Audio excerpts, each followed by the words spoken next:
Merci beaucoup. Et donc, pour cette table ronde, j'ai le plaisir d'avoir autour de cette table virtuelle dédiée à l'innovation agricole dans les territoires et l'exemple du biocontrôle. Donc, Madame Camille Massol, qui est adjointe à la directrice de l'agriculture et des industries agroalimentaires au sein de la région Nouvelle-Aquitaine, de Monsieur Édouard Billard, qui est agriculteur et qui nous parlera de son expérience, Monsieur Michael Roès, qui est le président de Toupi, une start-up, et enfin Monsieur Jean-Christophe Robin, qui est directeur de l'agriculture au Crédit Agricole. Alors juste pour signaler tout de suite les enjeux et ensuite donner la parole aux différents témoins. Les enjeux, si on se pose la question du pourquoi, très vite d'évidence, nous savons que nous avons tous l'enjeu en tête du changement climatique, l'enjeu également de la souveraineté alimentaire, un enjeu clé révélé à la fois par la crise Covid et la crise géopolitique avec le conflit en Ukraine, et qui nous rappelle la capacité et la nécessité de se nourrir de manière indépendante. Et en lien entre ces sujets environnementaux, ces sujets économiques, si on regarde d'un point de vue microéconomique, la nécessité de ce point de vue-là de maintenir un revenu agricole pour les exploitants et notamment pour être en capacité de pouvoir mettre en œuvre cette transition agroécologique. Et puis, dernier enjeu, c'est celui des attentes sociétales sur l'évolution des modes de production, qui est également quelque chose qui est à mettre dans l'équation. Alors, comment la mettre en place, cette transition agroécologique? Aujourd'hui, il y a plusieurs facteurs sur lesquels on peut jouer. Le premier d'entre eux, c'est la recherche et l'innovation, et de susciter de ce point de vue-là de nouvelles technologies à la disposition des cours de ferme. C'est un enjeu clé à la fois pour soutenir cette innovation, soutenir les acteurs que peuvent être les startups, et on a un témoin de ce point de vue-là sur ce segment. La question du transfert et comment faire parvenir et massifier les innovations auprès des agriculteurs avec une diffusion des bonnes pratiques, et tout cela avec en toile de fond la question de la faisabilité économique et financière. De ce point de vue-là, moi je suis le représentant du ministère de l'Agriculture et de la Souveraineté alimentaire, et les pouvoirs publics au niveau de l'État mettent en place de nombreux dispositifs, des dispositifs qui existent depuis longtemps, comme des appels à projets, notamment dans le cadre de Ecophyto, par exemple, si on parle de la transition par rapport aux produits phytopharmaceutiques. La question du biocontrôle, avec la stratégie nationale du biocontrôle et le développement de ces solutions qui sont à faible risque.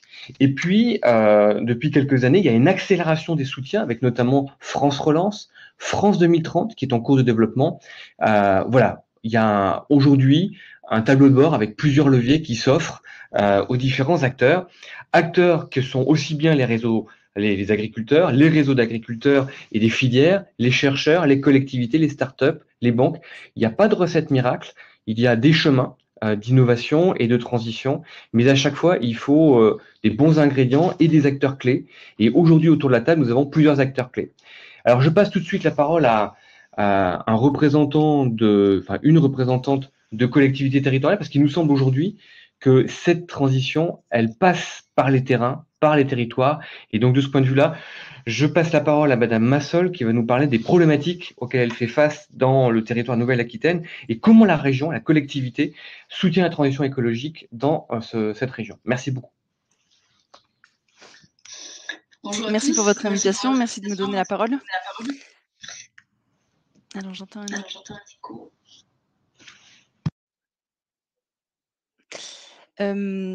Donc, qu'est-ce que l'agriculture en Nouvelle-Aquitaine? La Nouvelle-Aquitaine, c'est 64 000 exploitations agricoles, à peu près 13 de la SAU France Métropole. C'est plutôt des plus petits qu'au niveau national. On est à peu près à 60 hectares contre 69 au niveau national. On se distingue, bon, en plus de cette géographie qui représente à peu près 15% du territoire français, par une très grande diversité des productions agricoles. On a des herbivores, des granivores, fruits et légumes, certaines cultures spécialisées type semences, culture pérenne, dont la vigne bien sûr, mais aussi beaucoup d'arbaux. C'est une agriculture qui s'est développée beaucoup autour des signes de qualité. pendant des années et aussi, le développement de l'agriculture biologique. On est la deuxième région française pour le nombre, de producteurs bio. 12% des exploitations en Nouvelle-Aquitaine sont bio et 8,5% de la SAU. Voici un petit peu pour la description de notre type d'agriculture qui est effectivement très, très diversifié. La politique, régionale agricole, elle repose sur les 3 piliers que Monsieur Prévost, vous avez, aussi, évoqués. Bien sûr la transition écologique, l'accompagnement vers cette transition agroécologique, la souveraineté, vous l'avez dit, une alimentation durable, saine et de qualité, accessible à tous et également, et j'aurais pu le mettre, en premier, l'installation et le renouvellement générationnel qui sont un des piliers, forts de notre politique. On a un budget, de l'agriculture agroalimentaire pêche en Nouvelle-Aquitaine de l'ordre de 90 millions d'euros de région, enfin de crédits région, auxquels s'ajoutent effectivement les crédits en particulier du FEADER, second pilier de la PAC. Voilà.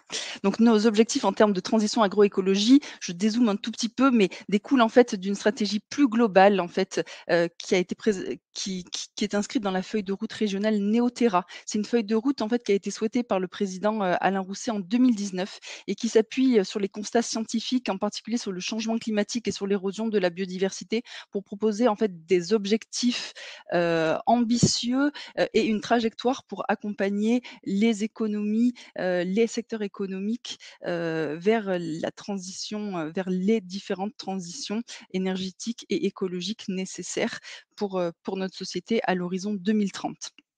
Donc le volet agricole de cette feuille de route Néoterra, c'est fixer des objectifs chiffrés. Donc, on est bien à l'horizon 2030. L'exécutif, du coup, s'est engagé, sur, la sortie des pesticides en Nouvelle-Aquitaine, en 2030. 80% des exploitations certifiées en bio ou HVE, 30% des exploitations vendant en circuit court, diminution des prélèvements en eau en période d'étiage et cetera. Tout en restant effectivement, comme vous l'avez dit, Monsieur Prévost, dans un objectif effectivement d'agriculture compétitive, hein, et faire au contraire de cette transition agroécologique une force par rapport, au marché, une force de résilience, une force économique. Donc, c'est à partir, de ces orientations politiques que nous construisons, nous, tous les jours, nos différents dispositifs d'aide. On a des dispositifs d'accompagnement au changement de pratique, des aides au conseil, à l'expérimentation, à la diffusion des résultats, de la recherche ou d'expérimentation, l'aide, l'accompagnement à l'agriculture biologique, aux différentes certifications environnementales et en particulier, à la HVE et on est aussi du coup, f sur le volet installation, on va devenir, compétent, sur, pour l'aide à l'installation, sur l'aide des JA et également on a tout un panel de dispositifs de financement, d'investissement. Alors soit des investissements spécifiques sur la transition agroécologique, par exemple la plantation de haies, pour la biodiversité, des investissements, pour économiser les intrants, par exemple des filets para-grêle aussi pour l'adaptation aussi, au changement climatique. Et ensuite, il y a un autre volet qui consiste en fait à éco-conditionner l'ensemble de nos dispositifs d'aide, sur des critères, agroécologiques. Donc voici un peu nos différents outils. On m'a demandé du coup de zoomer sur 2 dispositifs un petit peu phares, pour illustrer notre, action. Le premier c'est Néocoop. Alors Néocoop, l'objectif c'est de s'appuyer sur les coopératives agricoles et on en a bien sûr de nombreuses en Nouvelle-Aquitaine pour faire effet de levier, hein, en fait, hein, sur le changement de pratique, et aussi comprendre les freins au changement qu'il y a, parce qu'en fait, c'est toujours notre questionnement, hein, en fait, où mettre l'argent public pour avoir le meilleur effet de levier et pour cela, il faut comprendre d'où viennent les freins au changement. Donc l'idée Eh bien, de s'appuyer sur les coopératives agricoles, en proposant, un diagnostic, des coopératives volontaires. Donc, il y a à peu près ça coûte enfin, la région Nouvelle-Aquitaine met 700 000 € sur 3 ans sur ce dispositif. Et donc, c'est, la région qui paye un prestataire pour faire un diagnostic, avec une sensibilisation du bureau, du conseil d'administration de la coopérative, faire un diagnostic, état des lieux, plan d'action, mise en œuvre. Ça, c'est quand même intéressant, c'est-à-dire qu'effectivement, on ne va pas uniquement sur le plan d'action, on prévoit aussi un accompagnement dans la mise en œuvre, des décideurs de la coopérative, pendant encore 8 mois, en fait, après le plan d'action pour, en fait, voilà, accompagner quand il y a besoin, hein, les premières marches. Voilà, donc ce sont un accompagnement qui est prévu sur, 1 an. Et aujourd'hui, il y a un premier appel à manifestation d'intérêt qui a été lancé et il y a 7 coopératives qui ont été sélectionnées sur ce premier appel à projets différents, enfin, répartis bien sur la Nouvelle-Aquitaine. Plusieurs types de filières sont concernés et donc on se réjouit de pouvoir accompagner la transition dans ces 7 premières coopératives. L'autre, zoom que je vais faire, c'est sur la feuille de route biocontrôle et biosolutions. Donc effectivement, on est dans la thématique, du jour. On a la chance d'avoir en Nouvelle, Aquitaine de nombreux acteurs et majeurs en fait sur le biocontrôle. Biosolutions en fait, c'est le volet peut-être animal, enfin en tout cas au-delà des biocontrôles au sens strict, avec des entreprises matures, aussi de nombreuses startups, et des instituts de recherche, des universités et cetera. Et donc du coup, avec ce constat-là, il y a la volonté politique de l'exécutif de s'appuyer sur ses atouts pour devenir la région leader en fait sur la question des biocontrôles et des biosolutions. Et donc, on a rédigé une feuille de route qui implique l'ensemble des compétences de la région, qui peuvent agir sur les acteurs, œuvrant pour les biocontrôles et les biosolutions, la recherche, l'enseignement supérieur, la forêt, l'agriculture bien sûr, l'éducation, la formation, la performance industrielle, l'environnement, les startups, le numérique. Voilà, donc en fait ça, ce sont toutes les compétences de la région et on a donné ainsi grâce à cette feuille de route une lisibilité sur les actions que peut faire la région, les possibilités de financement pour l'ensemble des acteurs. Donc c'est une feuille de route, vous recevrez enfin je pense que vous allez pouvoir avoir le lien, dans le chat ou quelque chose comme ça pour pouvoir, la consulter. C'est une feuille de route en 4 axes. Un premier axe, c'est pour fédérer les acteurs et mutualiser les informations. On travaille en collaboration avec notre pôle de compétitivité Agri-Sud-Ouest Innovation pour en fait faire, vivre en fait cette communauté d'acteurs, pouvoir, partager les défis à relever, pouvoir prioriser aussi les actions à mettre en œuvre. Un deuxième axe sur l'accompagnement de la recherche et de l'innovation, comment mobiliser la recherche, les structures de transfert, comment financer l'innovation, s'appuyant aussi sur les nombreux pôles et clusters qu'on a en région. Un troisième axe qui était majeur, c'est permettre de faciliter l'accès au marché. On a vu effectivement que c'était peut-être le goulet d'étranglement pour les entreprises en particulier et pour les startups. Donc en fait, guider les entreprises de Nouvelle-Aquitaine dans les circuits réglementaires, instaurer aussi une collaboration avec l'ANSES qu'on a réussi à mettre en place un petit peu pour mieux comprendre leurs attentes et ainsi en fait faire des dossiers, de demande d'AMM peut-être plus conformes en fait, aux attentes en matière de forme et de fond de l'ANSES. Et enfin, un quatrième axe qui consiste à accélérer le déploiement des produits au sein des exploitations agricoles en structurant les réseaux d'expérimentation, en vulgarisant les résultats, d'expérimentation, la formation initiale, formation continue. Voilà, donc c'est une feuille de route qui a été votée Merci. en début d'année, bon voilà, par, l'ensemble des acteurs et voilà, vous avez le lien, Merci. en C'était ligne. très clair et votre dernier point, le dernier axe de la stratégie, permet de faire une transition, si vous me permettez le mot, directement avec Édouard Billard, vu que vous êtes vous-même sur le terrain un expérimentateur, un utilisateur de solutions de biocontrôle. Alors, je vous remercie de nous présenter rapidement un petit peu votre exploitation et puis les défis économiques, environnementaux, climatiques auxquels vous êtes confrontés au quotidien, et surtout, eh bien, comment vous avez été amené à utiliser le biocontrôle? Est-ce que c'est compliqué? Est-ce que c'est efficace? Et comment ça marche concrètement de votre point de vue? Merci à vous. Merci de m'avoir invité et bonjour à tous. Alors oui, je suis exploitant agricole en Eure-et-Loire sur une exploitation de 350 hectares en grande culture, comme le veut le secteur, avec une diversification assez forte, hein. On a du blé, de l'orge, du colza, betterave, pommes de terre, pois de conserve, flageolets, maïs, donc un certain nombre de cultures, ce qui nous permet d'avoir des rotations, et c'est une chance assez longue, entre 7 et 8 ans, avant de revenir sur un précédent. Donc voilà un peu l'exploitation aujourd'hui. Et on a introduit, c'est mon père qui a introduit le biocontrôle il y a déjà une quinzaine d'années sur l'exploitation, avec la pratique, des pratiques assez simples. Alors, avant d'arriver sur le biocontrôle, les enjeux, vous me posiez quels sont les enjeux que nous avons à faire. Alors, il y a, comme vous dites, trois grands enjeux. Les enjeux économiques, nous sommes avant tout des entreprises. Donc, il y a forcément derrière le besoin de maintenir une source de rentabilité. Nous devons faire face à la volatilité actuelle des cours, aussi bien la vente de nos produits que l'achat de nos intrants. Donc, une forte volatilité, c'est toujours une période de déstabilisation dans nos exploitations. Ça remet en cause un peu nos raisonnements. C'est aussi une période qui nous permet d'évoluer, de se poser la question de qu'est-ce qu'on peut changer pour pouvoir s'adapter à cette évolution.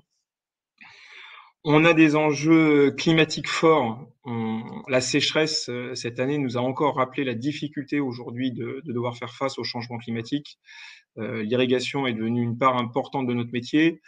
Quelque chose qui est marquant pour ma génération, ça va faire 5 ans que nous devons arroser la culture du blé.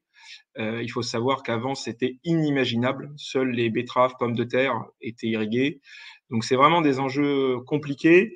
Ça a aussi amené autre chose. Ça nous fait réfléchir, on va y revenir, sur notre politique de gestion des produits phytosanitaires, parce que qui disent année sèche, disent des années sans maladie, sans champignons. Donc, c'est aussi une réflexion à adapter par rapport au changement. Et puis, on a aussi des défis environnementaux. La société évolue. On est les premiers acteurs. On est aussi les premiers observateurs de ce changement.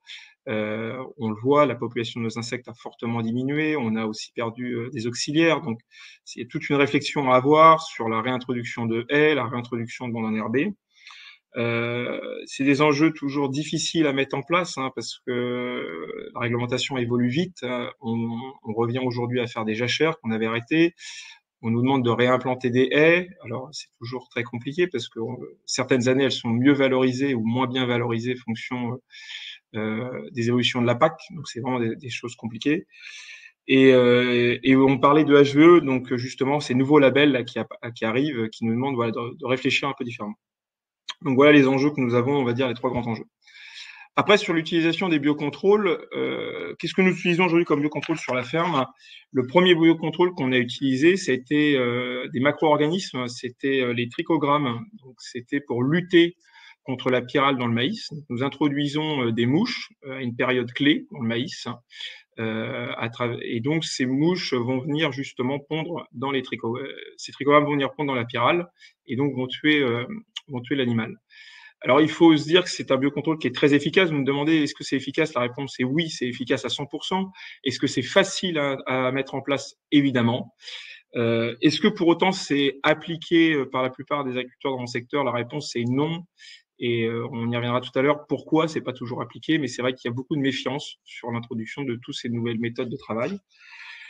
On utilise également des micro-organismes. On parlait là des macros, mais on utilise aussi des micro-organismes, donc des bactéries, qui vont venir en complément de produits phytosanitaires. C'est le cas pour la culture du colza et la culture du blé tendre, où l'introduction de ces bactéries vont venir à la fois stimuler les défenses naturelles de la plante et vont nous permettre de diviser par deux l'utilisation des produits phytosanitaires.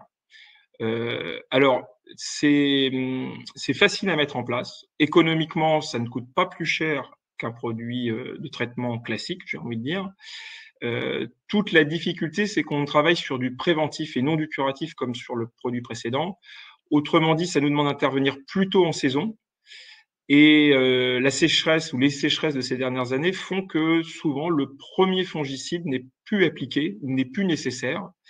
Et autrement dit, j'utilise moins ce type de biocontrôle actuellement sur l'exploitation parce que j'ai moins de nécessité d'intervenir. Voilà. Mais sinon, son efficacité a été prouvée. La seule limite que j'ai pu avoir, il faut le dire, c'est que le fait est que j'utilise une demi-dose de produits phytosanitaires. Si malheureusement, au moment où j'interviens, j'ai déjà un peu de présence de maladie, ces produits ne sont pas curatifs, clairement. Donc, ça me demande de repasser sur un système classique.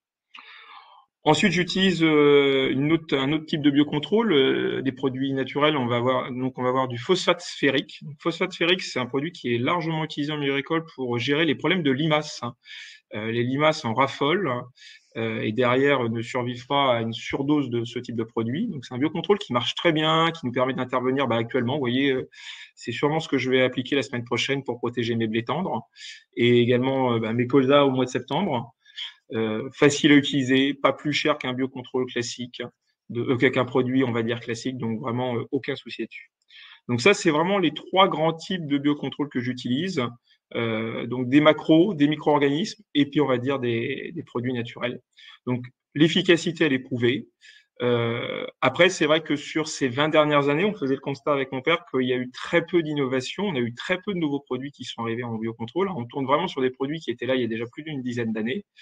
Et très peu de nouveaux produits sont arrivés sur le marché, ou ceux qui ont pu des fois arriver, malheureusement, ne sont pas toujours adaptés aux grandes cultures, sont plus adaptés à un milieu qui est fermé. Je pense au milieu, toutes les productions de légumes sous serre utilisent énormément de biocontrôle, mais ils maîtrisent leur environnement.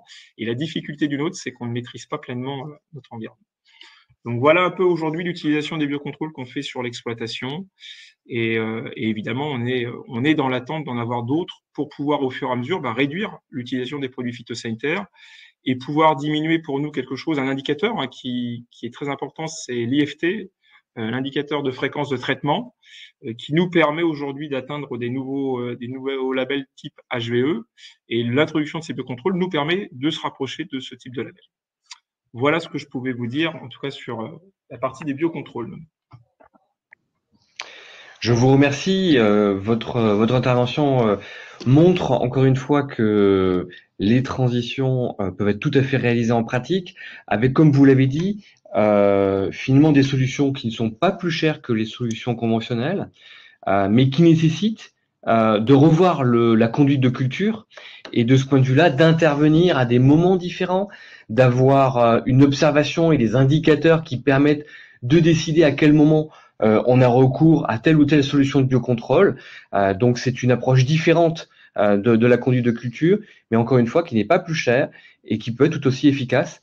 Alors ce que j'entends, c'est qu'il n'y a pas nécessairement de nouvelles innovations et de ce point de vue-là, c'est intéressant d'avoir le regard justement de quelqu'un qui porte de l'innovation à travers la start-up qu'il a fondée et qu'il préside, donc la start-up Toupi. Et je passe la parole à Monsieur Roès pour qu'il nous explique le chemin qu'il a amené d'une idée originale au développement d'une solution innovante et jusqu'à sa commercialisation. La parole est à vous. Bonjour à tout le monde. Donc Michael Roès, effectivement, je suis le président et fondateur de Toupi Organics. Donc notre sujet chez Toupi, c'est en gros le recyclage de l'urine humaine en différents produits pour notamment l'agriculture, mais aussi pour l'industrie. En fait, j'en suis venu à étudier le sujet urine, parce qu'on n'y vient pas comme ça par hasard, vous vous en doutez, parce que je m'intéressais aux problématiques vraiment fondamentales de l'agriculture, mais plutôt sur le volet intrant, justement. Et en fait, quand on regarde et qu'on est un tout petit peu lucide, le sujet urine est clé. Et en fait, je vais juste donner 2-3 chiffres pour que vous les ayez en tête et que vous compreniez l'importance de ce sujet-là. En fait, donc l'agriculture, je n'apprends à personne ici qu'on a besoin de nutriments pour faire pousser les plantes. Donc, en gros, principalement azote, phosphore, potassium, oligo-éléments. Et donc, en fait, ce qu'il faut bien comprendre, c'est qu'on est sur une planète fermée. Et donc, en fait, il y a un flux des nutriments. Et donc, en fait, sur tous les nutriments qu'on va utiliser en agriculture, qui vont être absorbés par la plante pour grandir et ensuite, in fine, mangés par l'humain, on retrouve 70% de tous les nutriments qu'on a utilisés en agriculture dans l'urine humaine. Donc en fait, aujourd'hui, on est dépendant de l'étranger pour des nutriments. On rejette énormément de nutriments dans l'environnement. On dépense une énergie folle pour à la fois produire des nutriments et après les détruire en station d'épuration. Alors que si on circularise ça, on est capable de se passer totalement d'import d'intrants minéraux. Voilà, c'est aussi simple que ça. Et ça, c'est très factuel. Il y a un consensus scientifique sur le fait qu'il va falloir recycler les urines si on veut déboucher sur une agriculture, on va dire, durable et non dépendante de ces ressources fossiles. Donc ça, quand j'ai vu ça, évidemment, ça m'a vraiment interpellé.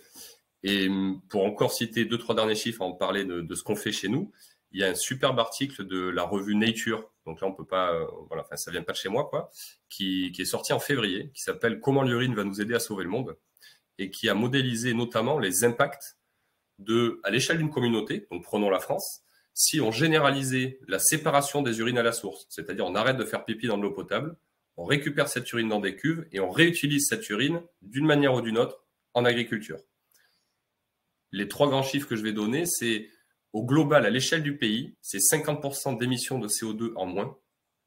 Enfin, rien que ce chiffre-là, je ne sais pas si on se rend compte vraiment de ce que ça veut dire. C'est 40% de consommation énergétique en moins, global. C'est 50% d'utilisation d'eau en moins. Et c'est 65% de réduction de pollution environnementale due notamment à tout ce qui est xénobiotique, donc antibiotiques, hormones et flux de nutriments dans le cycle de l'eau. Donc en fait, on ne peut pas se passer du recyclage de l'urine si on veut avoir une agriculture qui est à la fois forte, non dépendante de l'étranger et durable. Et du coup, enfin, évidemment, je me suis demandé pourquoi c'était pas fait. Voilà, pourquoi est-ce qu'on recycle pas les urines? Et en fait, la réponse est extrêmement simple, c'est qu'il n'y a pas de modèle économique pour mettre en place le recyclage des urines. Si je prends un exemple tout bête qui va parler à Edouard, j'imagine, aujourd'hui, sur un hectare de blé, en moyenne, je crois qu'en France, on utilise 300 kg d'ammonitrate, donc d'engrais azotés, pour fertiliser un an. Si on veut remplacer ça par de l'urine humaine, on peut le faire. Ça marche, c'est identique en termes de rendement. Par contre, il faut 30 000 litres d'urine à l'hectare. Donc là, en termes de mécanisation, passage de tracteur, à tous les niveaux, gestion de l'odeur, etc., c'est juste pas du tout viable. Et en plus, ça coûte plus cher à l'agriculteur. Donc, c'est juste pas fait. Et en fait, le problème essentiel de l'urine, c'est sa concentration.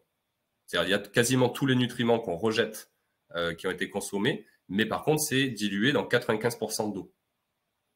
Donc, toutes les startups, tous les grands groupes type Veolia, Suez, qui ont travaillé sur le sujet du recyclage des urines, se sont dit comment on fait soit pour concentrer les urines ou pour extraire les nutriments intéressants des urines. Mais dans tous les cas, il y a tellement de consommation énergétique ou tellement de déchets générés que ce n'est pas viable.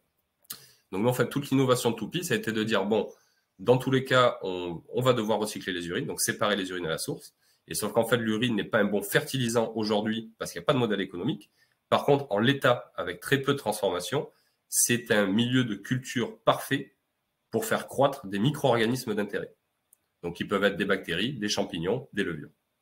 Et donc, en fait, ce qu'on a fait chez Toupy depuis 3 ans, la boîte a 3 ans, c'est développer et homologuer des produits à la fois de biostimulation et de biocontrôle, qui sont en fait des bactéries qui ont poussé sur de l'urine. Ce qui nous permet de réduire drastiquement les coûts de production, de produire ça en local, et d'avoir derrière un coût d'accès pour l'agriculteur qui est bien moindre, et donc qui permet d'envisager justement des modes d'apport de cette typologie de produits totalement différents. Par exemple, sur un sujet biocontrôle, Edouard disait qu'aujourd'hui, ça ne coûte pas plus cher, mais que quand même, c'est utilisé en préventif, etc.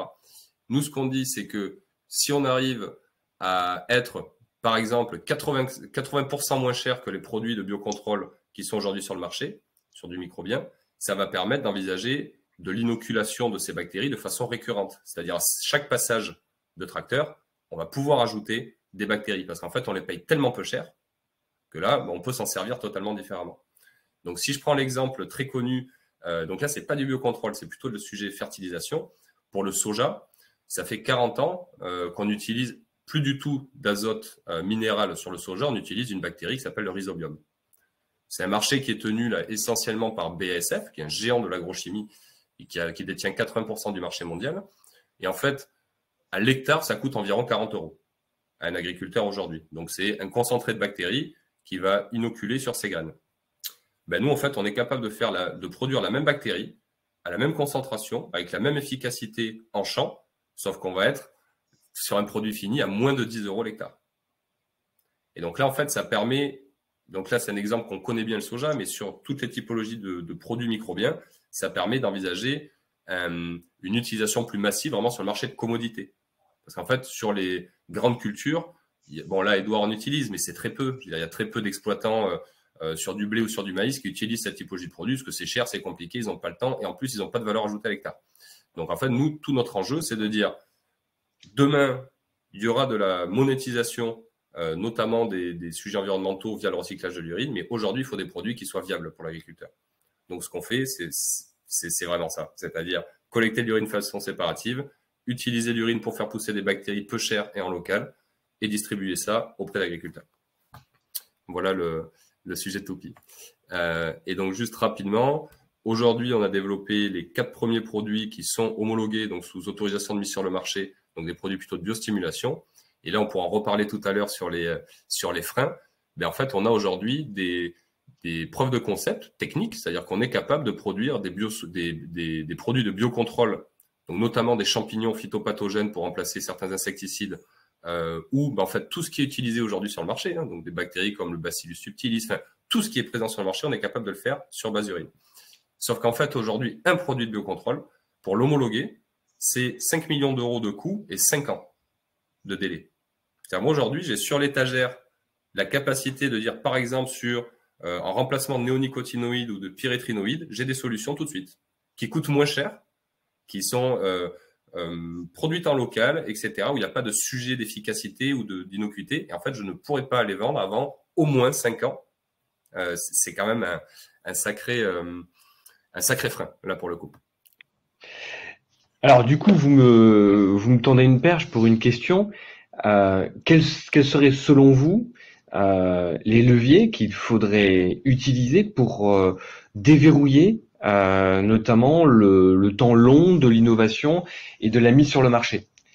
Est-ce que vous identifiez, vous, à votre niveau, des verrous précis qu'il faudrait être en mesure de lever, ou comment, du moins, accélérer le process qui nous permet d'aller de la recherche et l'identification d'une innovation potentielle jusqu'à sa commercialisation? Alors, moi j'ai une réponse qui est plutôt,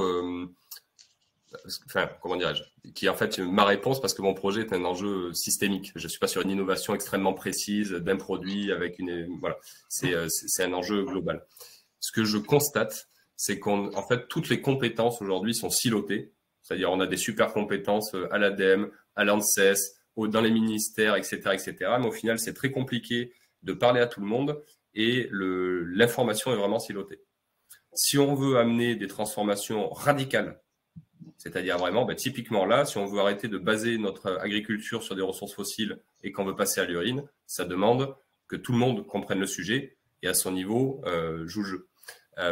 Donc moi, le gros sujet que je vois, c'est que aujourd'hui, par exemple, sur l'homologation d'un produit, le bon interlocuteur, c'est l'ANSES. Ils font du super boulot, mais qui est adapté à un truc qui, pour moi, n'est plus d'actualité et aux urgences actuelles.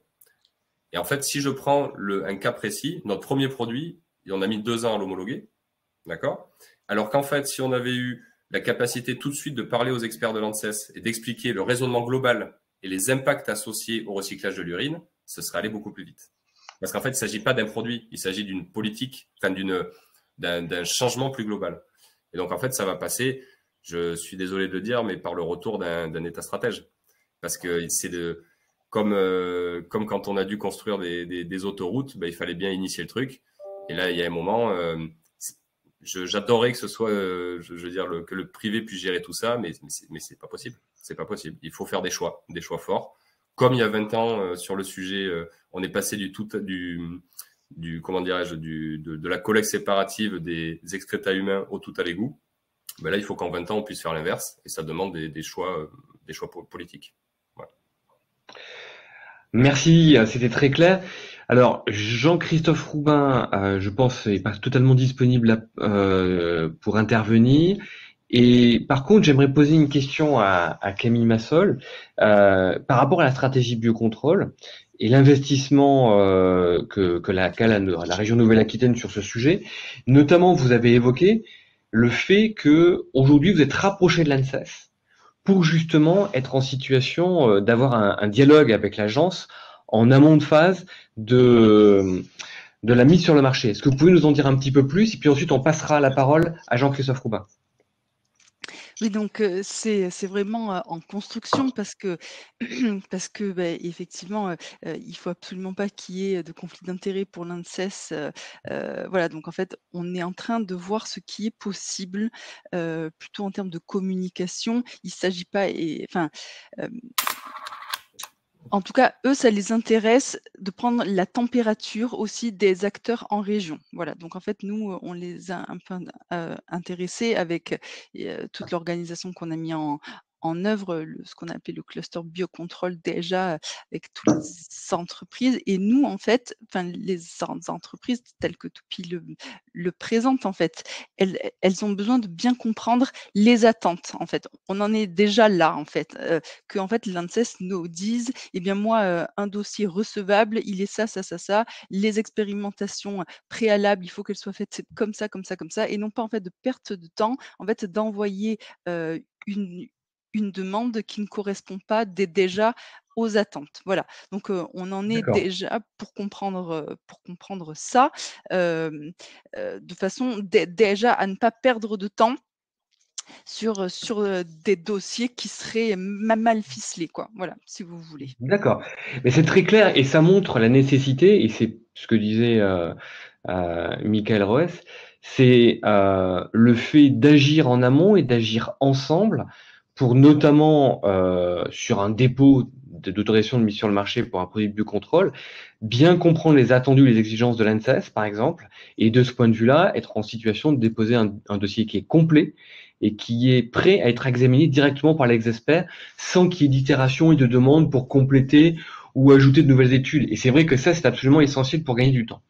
Oui, ou Alors, alors Jean-Christophe, du coup, si je oui, me permets juste un tout petit rajout, ou bien sûr, effectivement, en fait, ne pas monter un dossier de biocontrôle si en fait, du coup, c'est un biostimulant ou inversement, et cetera. Enfin, tout vous à voyez, fait. déjà, en fait, pour partir dans les bons canaux réglementaires, parce qu'on voit qu'effectivement, il y a une perte de temps et donc d'argent aussi, là-dessus parfois.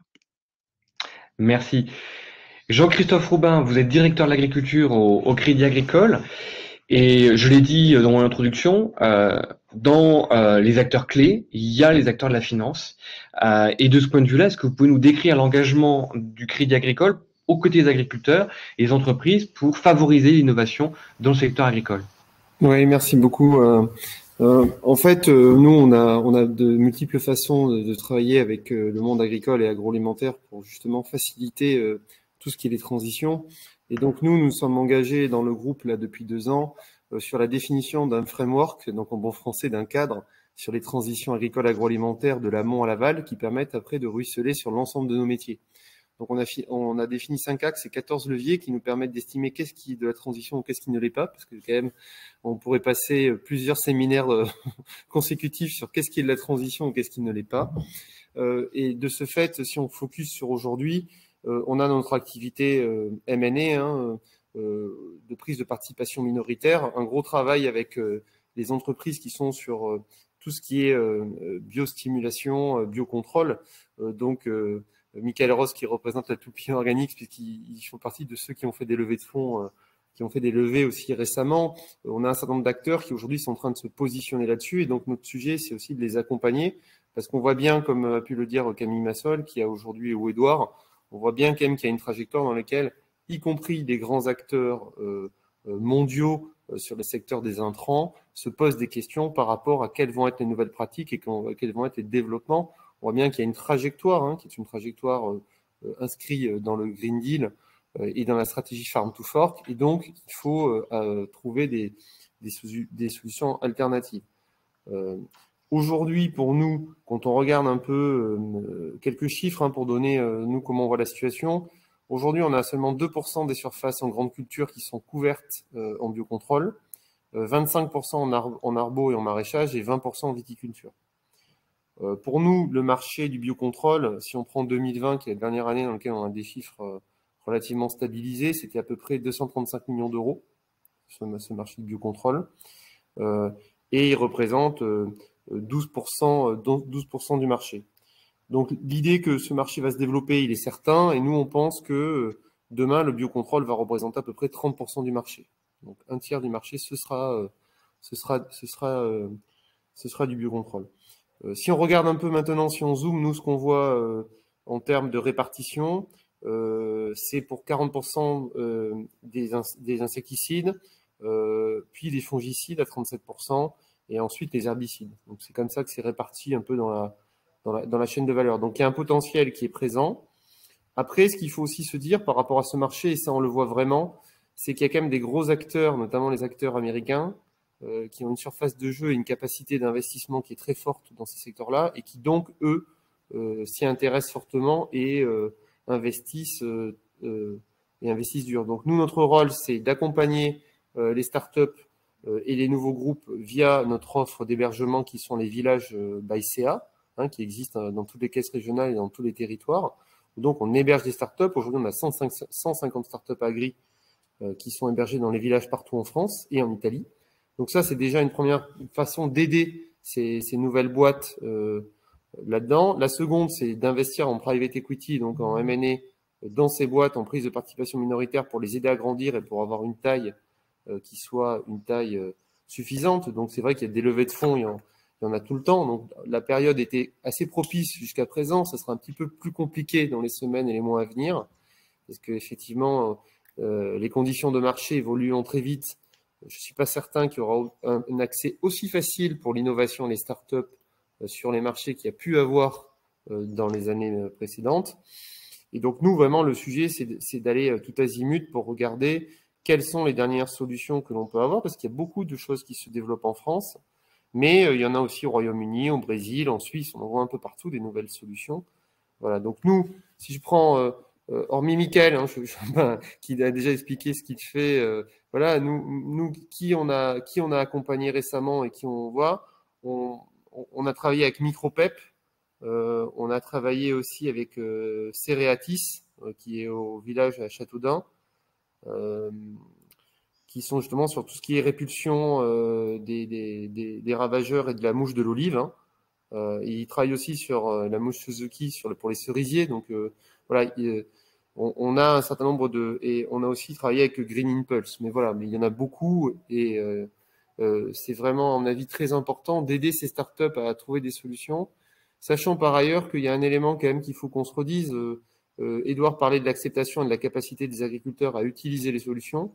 N'oublions pas aussi qu'il y a toute la question des impasses que M. Prévost connaît parfaitement par rapport à certaines molécules, à l'utilisation de certains produits, et que la difficulté qu'on a à avoir des AMM ou à avoir des alternatives à certains produits ou molécules, voilà, je pense au diméthoate par exemple, fait qu'aujourd'hui, il y a un réel besoin d'investir encore plus dans ces solutions de biocontrôle, de biostimulants, pour pas qu'on ait des pertes de production. Bon, je le pense par rapport à la cerise, parce que c'est une culture qui m'est chère, mais c'est vrai qu'on a perdu des capacités de production parce que effectivement on peut pas traiter à base de diméthoate, mais pour autant il n'y a pas en termes chimiques de solution AMM, et donc là le biocontrôle a vraiment tout son rôle à jouer, et il faut encourager toutes ces startups, toutes ces boîtes qui se lancent et qui cherchent des solutions. Et donc ça, c'est un peu notre engagement, c'est de trouver et d'accompagner ces boîtes financièrement et aussi dans leur structuration pour qu'elles puissent avoir accès au marché et développer leurs produits avec toute la réglementation qui va avec, parce que c'est ça sur les AMM et sur toutes ces productions, c'est aussi compliqué par rapport parfois à pouvoir commercialiser une solution. Et donc le sujet aussi, c'est de diminuer le temps entre le temps de la recherche et le temps de la commercialisation des produits, parce que pour nos agriculteurs et nos clients, c'est un sujet majeur, c'est de pouvoir et de pas être dans des impasses et de se retrouver sans solution. Parce que là, du coup, ça fait des abandons de culture, et c'est ça aussi qui est assez complexe. Et par ailleurs, je pense qu'Edouard l'a bien précisé par rapport aux IFT, aux maladies, etc. C'est quand même de plus en plus dur de travailler à ciel ouvert. On a des conditions pédoclimatiques qui sont de plus en plus complexes. Parfois, c'est des problèmes d'accès à l'eau. Parfois, c'est des problèmes de catastrophes climatiques. Et donc, il est vrai que ne pas traiter est un problème.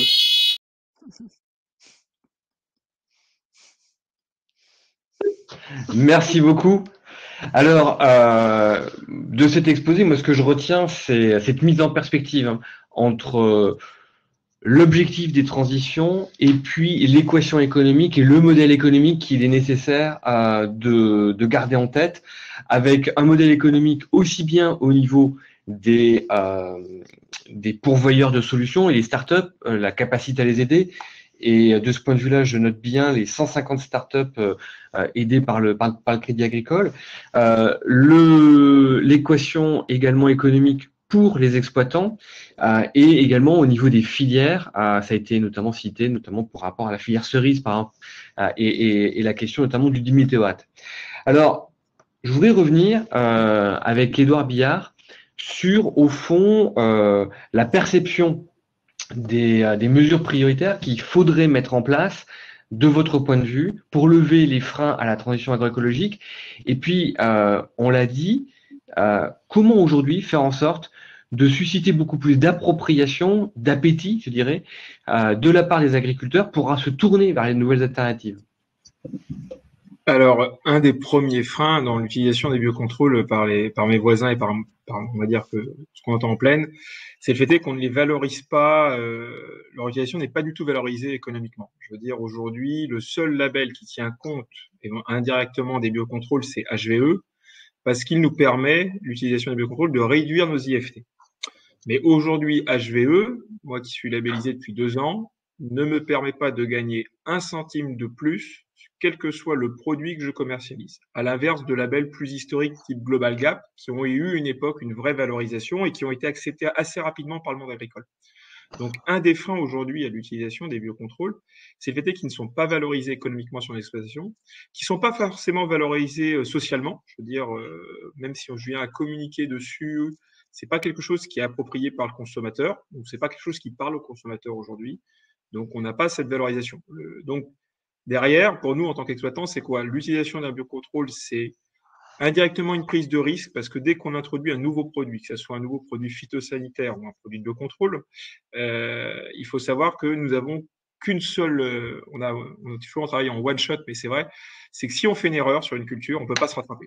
Donc, si je loupe un fongicide, j'ai perdu 1 année sur une parcelle ou plus si j'ai. Et ça, c'est très dur. On peut pas le lendemain changer notre fusil d'épaule. Donc, tout changement est très, très long. Et je le vois pour ceux qui ont fait le choix chez nous de partir en agriculture biologique. C'est un choix très long, très audacieux. Et s'il y a une problématique maladie, on l'a vu en betterave avec la fin et le retour des NNI qui sont quand même revenus, parce que ça a quand même entraîné pour nous une diminution de 50% de notre production l'année où ça avait été arrêté. Et malheureusement, on se rend compte que voilà, dès qu'on a un écosystème qui évolue très vite par rapport aux maladies, on est très vite affecté. Donc, le premier frein que nous avons, c'est le fait que comme on n'arrive pas à valoriser économiquement ou socialement ce type d'utilisation de produits, eh bien, on est seuls, nous, les agriculteurs, à prendre le risque de les prendre. Et prendre un risque supplémentaire, dans le contexte actuel, c'est d'autant plus difficile.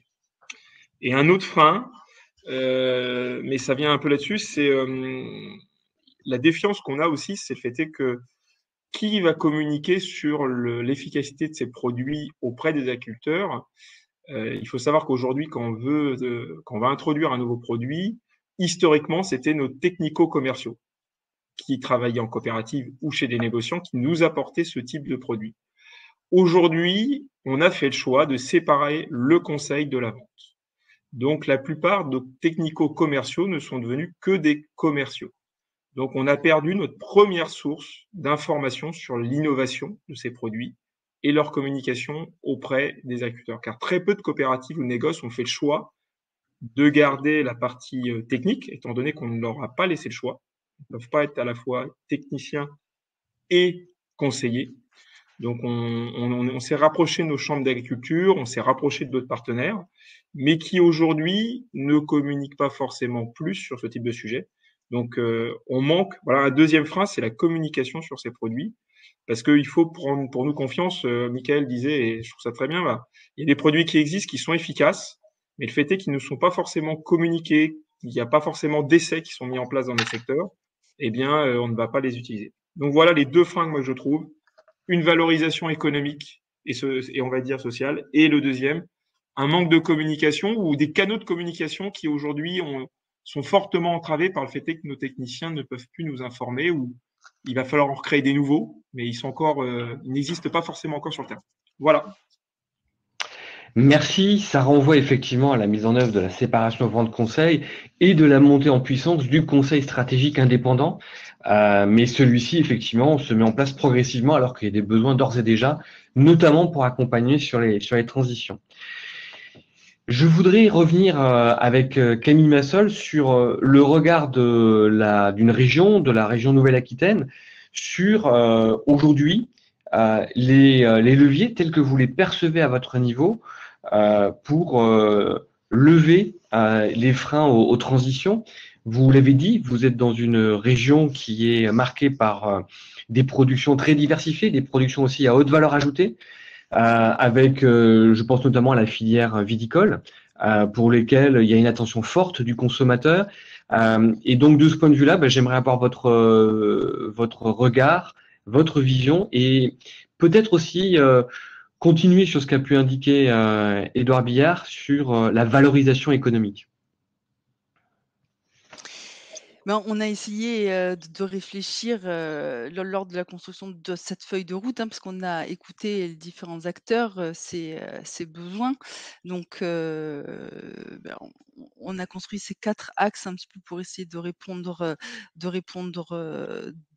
à ça. Déjà, faire effectivement que les acteurs se connaissent, de mieux communiquer sur ce que c'est que le biocontrôle. Enfin, on parle de biosolutions parce qu'en fait, effectivement, le biocontrôle, c'est quand même bien spécifique. Mais donc, nous, on s'appuie et ça fonctionne assez bien, cette communauté d'acteurs là qui effectivement se réunit assez souvent avec cette question-là quand même de la propriété intellectuelle. Hein. Donc en fait, on échange jusqu'à enfin voilà tout ce qu'on peut, mais voilà. Après, bon, nous, tout ce qui est innovation, recherche, c'est vraiment l'ADN de la région. Enfin, je pense que les startups sont plutôt bien accompagnées en Nouvelle-Aquitaine et avec aussi des fonds de participation dans des entreprises. Vous parliez de la viticulture. On a effectivement été lauréat aussi de l'AMI Territoire d'innovation. Et donc en fait, on a du coup toute une communauté d'acteurs aussi sur la viticulture. Ça s'appelle VitiRêve, avec l'objectif de diminuer les intrants sur cette filière en particulier.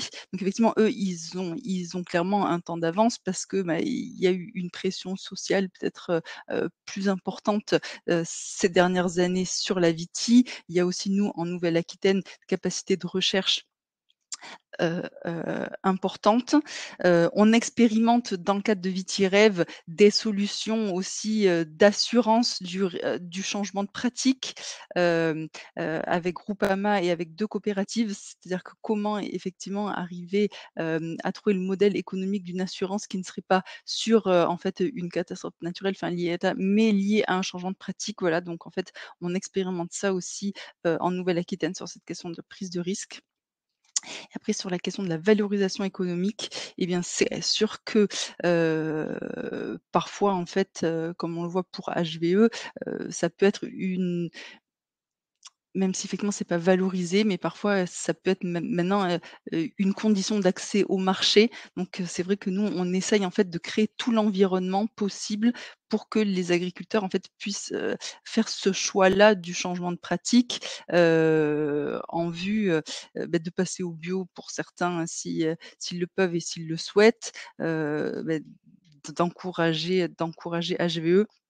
Il n'y a pas eu la volonté en fait de créer un label spécifique en fait sur cette question-là du biocontrôle parce que comme vous le disiez en fait c'est pas il y a des biocontrôles chimiques, les phéromones etc. Enfin, donc en fait bon toutes ces définitions perdent je pense le consommateur. Voilà, donc c'est vrai qu'on s'appuie nous sur le bio, le HVE et toutes les autres labels privés qu'il peut y avoir.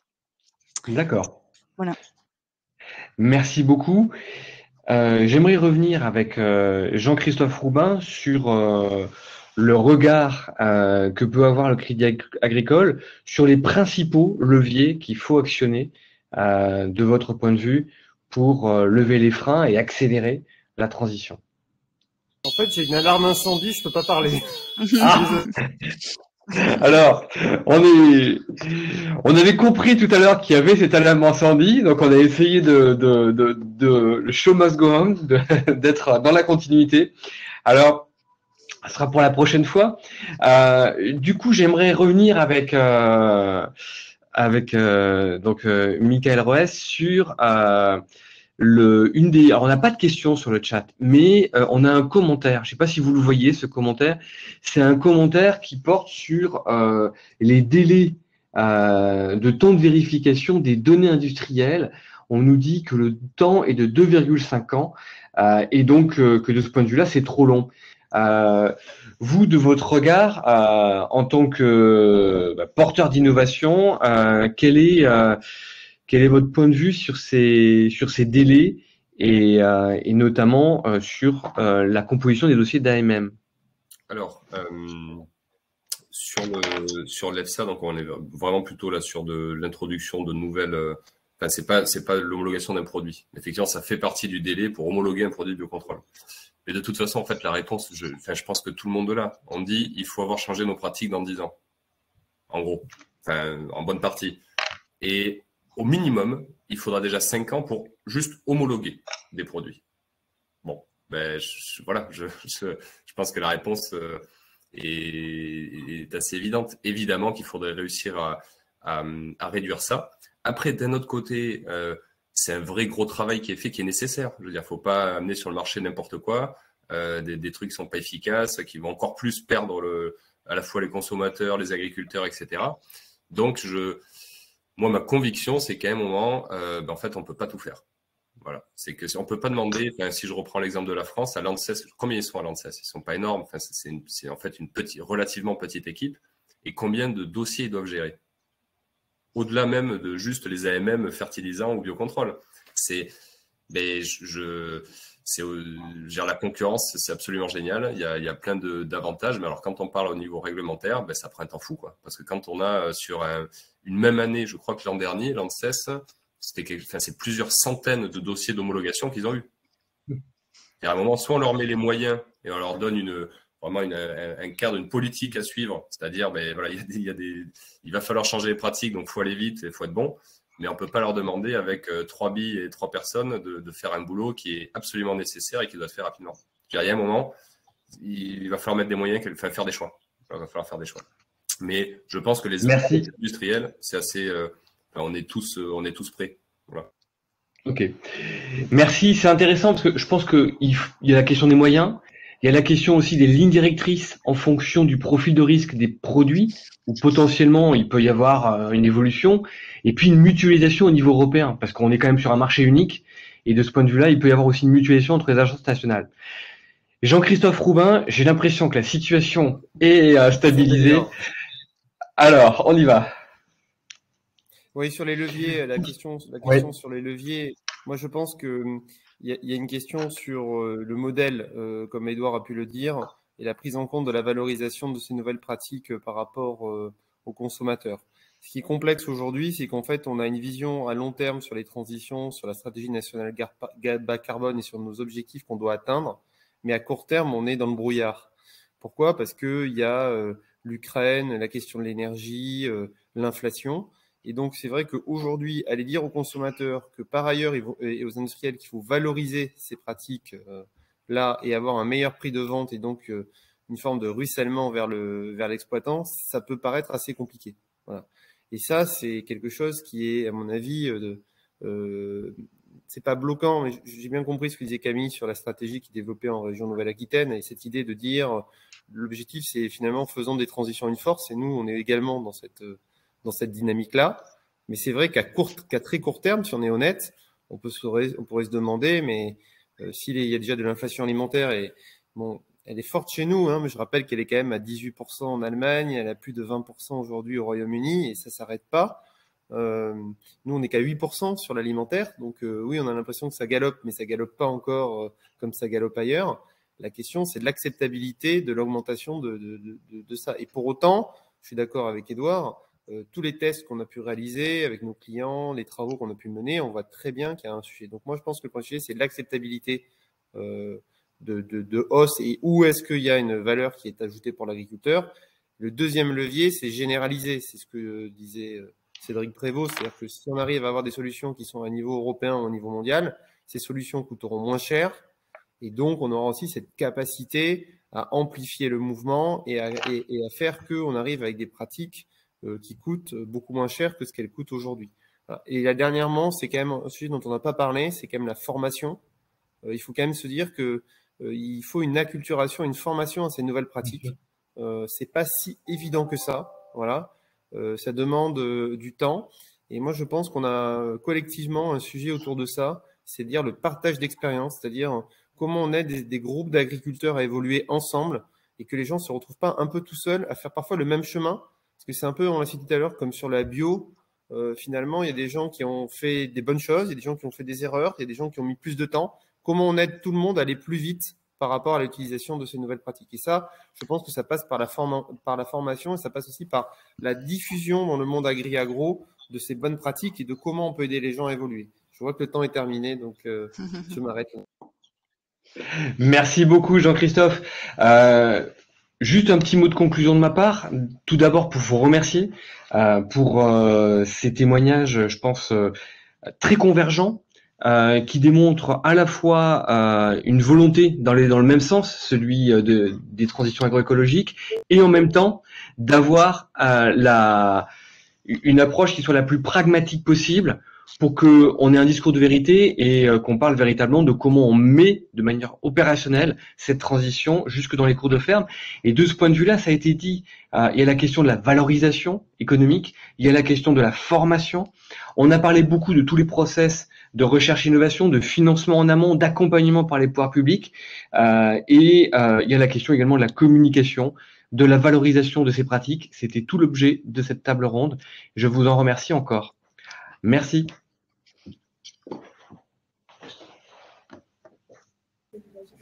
Oui, un grand merci à l'ensemble des participantes et participants pour ces échanges très riches et très intéressants.